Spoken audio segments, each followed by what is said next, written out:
I welcome you all to let's rise. आज date है 12th of फरवरी 2023 और आज संडे है। As you all know that Sunday के दिन एडिटोरियल नहीं आता है। उसके अलावा जितने भी इम्पोर्टेंट आर्टिकल्स हैं वो हम यहाँ पे डिस्कस करेंगे। और एक इम्पॉर्टेंट चीज़ कि जितने भी इम्पोर्टेंट टॉपिक्स होते हैं, कुछ टॉपिक्स होते हैं जो रिपीट होते हैं, जिनको हमने ऑलरेडी डिस्कस किया होता है, जिनके नोट्स ऑलरेडी प्रोवाइड करवाए होते हैं। लेकिन ऐसे जो इम्पोर्टेंट टॉपिक्स हैं जिनकी नोट्स की ज़रूरत होती है या जिनको हमें रिवाइज करना होता है, तो ऐसे जितने भी नोट्स हैं, इन सभी टॉपिक्स की जो हम यहाँ पे डिस्कस करेंगे, जो इम्पोर्टेंट टॉपिक्स हैं और उनके जो नोट्स हैं, हम आपको हैंड रिटन नोट्स पीडीएफ जो उसका है वो हम प्रोवाइड करेंगे अपने टेलीग्राम चैनल पे, जो कि है लेट्स राइज के नाम से। आप जाके चैनल ज्वाइन करें, उसका जो लिंक है हम डिस्क्रिप्शन में डाल देंगे। और उसके अलावा आप जाके सर्च भी कर सकते हैं टेलीग्राम पे लेट्स राइज, वहाँ पे आपको चैनल मिल जाएगा। आप चैनल को ज्वाइन करें ताकि आपको इजीली पीडीएफ नोट्स मिल जाए और आप अपने नोट्स बनाएं और उसको रिवाइज कर सकें। तो स्टार्ट करते हैं अपना आज का डिस्कशन। हमारा जो फर्स्ट आर्टिकल है वो है visitors rue lack of facilities at 299 years old Jantar Mantar. देखिए, अगर जंतर मंतर की बात की जाए, इसमें विजिटर्स ने एक, आप कह सकते हैं, बड़ी ये दुख के साथ ये चीज़ इजहार की है कि यहाँ पे जैसे आर्कियोलॉजिकल सर्वे ऑफ इंडिया है और जितनी भी ऐसी बॉडीज़ हैं जो इस चीज़ से एसोसिएटेड हैं, उनको जंतर मंतर पे काम करना चाहिए, यहाँ पे फैसिलिटीज़ प्रोवाइड करनी चाहिए। क्योंकि देखिए, जंतर मंतर का पहले मैं आपको यहाँ पे उसकी इमेज दिखाता हूँ। तो ये है हमारा जंतर मंतर। आजकल देखिए, जंतर मंतर इसके अलावा भी और भी इंक्लूडिंग दिल्ली 5 जगहों पे, 5 सिटीज़ में है।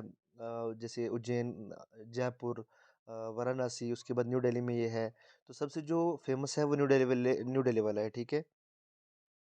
इसके फेमस होने की आजकल एक और भी वजह है कि अगर न्यू दिल्ली में ज़्यादा से ज़्यादा प्रोटेस्ट देखे जाएँ तो जो प्रोटेस्ट सबसे ज़्यादा यहीं पे होते हैं। लेकिन अभी ये न्यूज़ में इसलिए है क्योंकि विजिटर्स ने कहा है कि जो जितनी भी एसोसिएटेड बॉडीज़ हैं उनको ध्यान देना चाहिए और यहाँ पे फैसिलिटीज़ प्रोवाइड करवानी चाहिए। तो अगर हम पर्टिकुलरली जो जंतर मंतर न्यू दिल्ली में है इसकी बात करें, तो इसको राजा सवाई जय सिंह, जो कि जयपुर के राजा थे, at that time he was a very educated person और उनको एस्ट्रोनॉमी में काफ़ी इंटरेस्ट था। तो उन्होंने जो है एज एन एस्ट्रोनॉमिकल ऑब्जर्वेटरी इसको इसको बनाया था, बिल्ड किया था। कब? 1724 में। अब इसके थ्रू सन की पोजीशन के, आपके सन की पोजीशन के हिसाब से आप टाइम का पता लगा सकते हैं। उसके अलावा और भी जितनी भी सेलेशियल बॉडीज़ होती हैं, जैसे मून या जितने भी सोलर सिस्टम में और जितनी भी बॉडीज़ हैं, उनका पता लगाया जा सकता है थ्रू द जंतर मंतर। इसका जो आर्किटेक्ट है, जो इसका बनाया गया है, वो इसी तरीके से बनाया गया है। तो अगर आप एस्ट्रोनॉमी के हिसाब से या और भी आप देखें आर्कियोलॉजी के हिसाब से देखा जाए, तो ये जो बिल्डिंग है ये काफ़ी इंपॉर्टेंट है, ये जो स्ट्रक्चर है ये काफ़ी इंपॉर्टेंट है। इसलिए इसके बारे में जानना हमारे लिए ज़रूरी है। अब नेक्स्ट हमारा आर्टिकल है movement to get horizontal quota for trans people gains momentum. देखिए, अगर की जाए बात नालसा की, यहाँ पे जो सबसे इम्पोर्टेंट चीज़ है कि 9 साल पहले जो नेशनल लीगल सर्विसेज अथॉरिटी, जो नालसा एक्ट आया था, उसके थ्रू जो बैकवर्ड सेक्शन है उनको जस्टिस दिलाने की बात की जाती थी, फ्री लीगल एड दिलाने की बात की गई थी। अगर इस कॉन्टेक्स्ट में पर्टिकुलरली देखा जाए तो यहाँ पे और क्या हुआ था कि थर्ड जेंडर को रिकग्नाइज किया गया था। और वहाँ पे एक और चीज़ थी कि जितनी भी बैकवर्ड सेक्शंस हैं, अब यहाँ पे ट्रांसजेंडर को भी एक बैकवर्ड सेक्शन माना गया और उनको जजमेंट के थ्रू कहा गया कि इनको एजुकेशन और एम्प्लॉयमेंट में क्या किया जाए। जैसे एसटी, एससी या ओबीसीज को रिजर्वेशन होता है, वैसे ट्रांसजेंडर्स को भी प्रोवाइड करवाया जाए रिजर्वेशन। लेकिन अभी तक पार्लियामेंट में, अकॉर्डिंग टू द पीपल, जो कंसर्न लोग हैं इसके, उनके थ्रू जितने भी एक्टिविस्ट हैं, तो वो कह रहे हैं कि इनको भी क्या किया जाए कि रिजर्वेशन दिलाया जाए ताकि ये भी सोसाइटी में आगे बढ़ सके। तो अभी तक अगर देखा जाए तो पार्लियामेंट में ऐसा कोई प्रोविज़न नहीं आया है कि जिसके थ्रू ट्रांसजेंडर्स को एम्प्लॉयमेंट में या एजुकेशन में कोई रिजर्वेशन हो। तो यहाँ पे जो पर्टिकुलरली बात की गई है वो कि देखिए, अब जैसे नालसा के थ्रू ट्रांसजेंडर को 9 साल पहले रिकॉग्नाइज़ किया गया था एज़ अ थर्ड जेंडर। ये सारी चीज़ें हमारे लिए इंपॉर्टेंट है, इसके नोट्स हम आपको ज़रूर प्रोवाइड करवाएँगे। देखिए, जो ये वाला आर्टिकल है, जैसे seeking courts power for return of a jumbo, यहाँ पे एक शख्स हैं जिनका नाम है रत्नेश्वर गोगोई।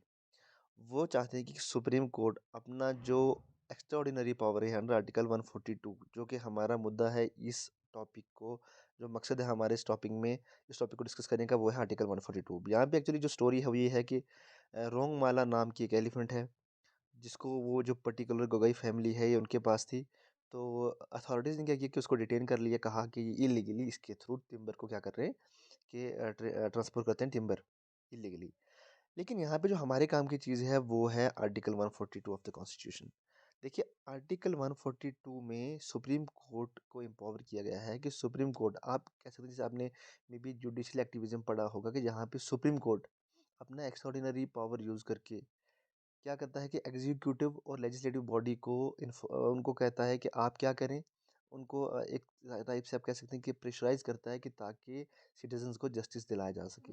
वैसे ही यहाँ पे आर्टिकल 142 को यूज़ करके कहा गया है according to that particular family कि आप सुप्रीम कोर्ट से अपील की गई है कि आप आर्टिकल 142 जो कि उनका एक्स्ट्रा ऑर्डिनरी पावर है उसको यूज़ करके उन्हें इंसाफ दिलाएं, ताकि जो उनकी एलिफेंट है उनकी ये फैमिली की जिसको जिसका नाम है रोंगमाला, उसको वापस दिलाएं, ताकि ये मतलब अपनी फैमिली से क्या कर सकते दोबारा उनका ये रीयूनियन हो पाए। तो यहाँ पे जो आर्टिकल 142 है, यहाँ पे हमारा जो मुद्दा है वो ये है।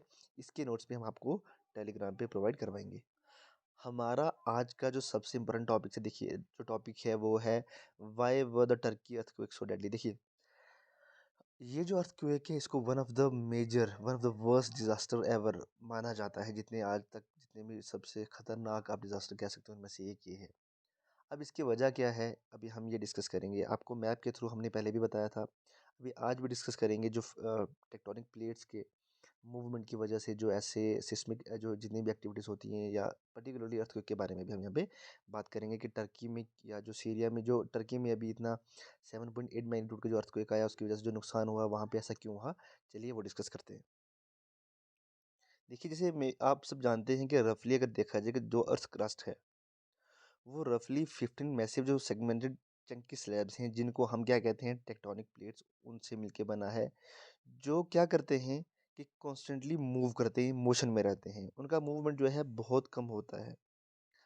अब अगर आप देखें कि इस मूवमेंट की वजह से जो भी प्रॉब्लम हुआ है, ठीक है, अगर हम तीन प्लेट्स की बात करें, तीन प्लेट्स की मेजर के 15 प्लेट्स हैं, उनमें से जो अभी कंसर्न प्लेट्स हैं जिनकी वजह से यहाँ पे क्या हुआ है कि अर्थक्वेक आया, उनकी बात करते हैं। हमारी जो तीन प्लेट्स है, एक है एनातोलियन प्लेट।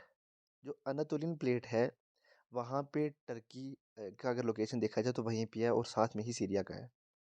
ये अगर इस साइड में देखा जाए राइट साइड में, तो ये है अरेबियन प्लेट, ये अरेबियन प्लेट है। और ये नीचे जो है ये है अफ्रीकन प्लेट। ये तीन प्लेट जो है इनका मूवमेंट जो है जिसने जो रिस्पॉन्सिबल है इस पूरे इंसिडेंट के लिए। देखिए, ये मेजर 15 प्लेट्स हैं जो रफली जिन 15 प्लेट्स की हम बात कर रहे हैं, उनमें से आप ये देख सकते हैं, ये जो है ये हमारी अफ्रीकन प्लेट है, ये है अरेबियन प्लेट, और यहाँ पे है जो माइनर, ये ऊपर है यूरेशियन प्लेट, और यहाँ पे है माइनर, यहाँ पे कौन सी अफ्रीकन और अरेबियन प्लेट के साथ जिसकी हमने बात की थी, एनातोलियन प्लेट, जहाँ पे टर्की अभी यहाँ जहाँ पे टर्की है, ठीक है, उसका एग्जैक्ट लोकेशन। अब होता क्या है कि जब एक प्लेट फॉर एग्जांपल अगर दो या तीन, जहाँ पे जैसे यहाँ पे तीन प्लेट्स की बात है, अगर एक प्लेट दूसरी प्लेट की तरफ अगर मूव करती हैं, ठीक है, वो एक दूसरे की तरफ कन्वर्ज हो रही हैं, तो वहाँ पे जो एक फोकस होता है, जहाँ पे एनर्जी रिलीज होती है जिसकी वजह से जो अर्थक्वेक आता है, उसको हम फोकस कहते हैं या उसको हम हाइपोसेंटर कहते हैं, ठीक है।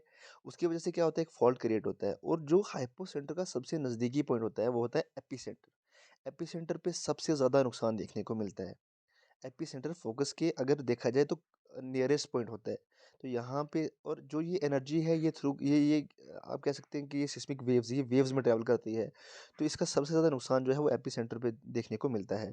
तो अगर बात की जाए टर्की की, तो टर्की जो है वो कहाँ पे सिचुएटेड है, वो बिल्कुल जहाँ पे अर्थक्वेक आया है उसका जो एपिसेंटर है वो उस जगह पे देखा जाता है जहाँ पे 7.8 मैग्नीट्यूड का जो अर्थक्वेक है वो आया है। देखिए, यहाँ पे हम थोड़ा समझते हैं इसके बारे में। देखिए, ये जो फॉल्ट है ये क्रिएट होता है, देखिए जब मूवमेंट होता है प्लेट्स का तो एक फॉल्ट क्रिएट होता है, फ्रैक्चर जो होता है वहाँ पे क्रस्ट में, उसको कहा जाता है फॉल्ट। उसके बाद अगर बात की जाए एपी सेंटर की, तो ये वो पॉइंट होता है जो नियरेस्ट पॉइंट होता है फोकस का, जहाँ पे जैसे ये देख सकते हैं आप, फोकस या hypocentre, the point within the earth where an earthquake rupture starts, जहाँ पे ये सब चीज़ जो है स्टार्ट होती है। उसके बाद अगर बात की जाए प्लेट्स का, तो हमें पता है, और जो ये एनर्जी है ये मैंने आपको ऑलरेडी बताया है, जहाँ पे एनर्जी रिलीज होती है ये ट्रैवल करती है सिस्मिक वेव्स की फॉर्म में। ये देख सकते हैं आप, waves that transmit the energy released by an earthquake. ये देखिए, जैसे फॉर एग्जांपल ये अगर आप देख सकते हैं, ये दो ब्लैक डॉट्स हैं, आप देख सकते हैं इसमें एपिसेंटर कौन सा है और हाइपोसेंटर कौन सा है। तो जहाँ पे हाइपोसेंटर है उसकी बिल्कुल वर्टिकली आप ऊपर देखें तो एपिसेंटर जो सबसे नज़दीक वाला पॉइंट है, जो जहाँ पे सबसे ज़्यादा नुकसान होता है। तो आई होप आपको ये सारी चीज़ समझ में आई होगी कि जो प्लेट के मोमेंट्स की वजह से क्या होता है, प्लेट्स के मोमेंट की वजह से कि जो फॉल्ट क्रिएट होता है, जो एनर्जी रिलीज होती है वहाँ पे, उस एनर्जी रिलीज होने की वजह से जो ये सिस्मिक एक्टिविटी है इसकी वजह से अर्थक्वेक आता है। तो एपी सेंटर जो होता है वहाँ पे सबसे ज़्यादा नुकसान होता है। और ये जगह यहाँ पे बताई गई है कि that at magnitude 7.8 the February 6 event is much bigger than once the area has experienced before. The fault system runs along nearly 190 kilometer, which is why the impact of the earthquake was so far ranging. आप ये चीज़ समझ गए होंगे, मैंने आपको map के through भी ये चीज़ समझा दी है। तो आई होप आपको ये जो सिस्मिक एक्टिविटी है या जो टर्की में अर्थक्वेक आया है इसके बारे में जो पूरा एक आप कह सकते हैं ब्रीफली ये चीज़ समझ में आ गई होगी। तो इसका जो नोट्स है देखिए ज्योग्राफी में आपने ये चीज़ पढ़ी होगी एपी सेंटर हाइपो सेंटर। उसके अलावा आप यहाँ से जो हमने यहाँ पे आपसे जो चीज़ शेयर करी है वहाँ से भी आप नोट कर सकते हैं ये चीज़। बाकी जो जितने भी इंपॉर्टेंट टॉपिक्स हैं उनके हम आपको पीडीएफ प्रोवाइड करवाएंगे। Thank you so much and take care.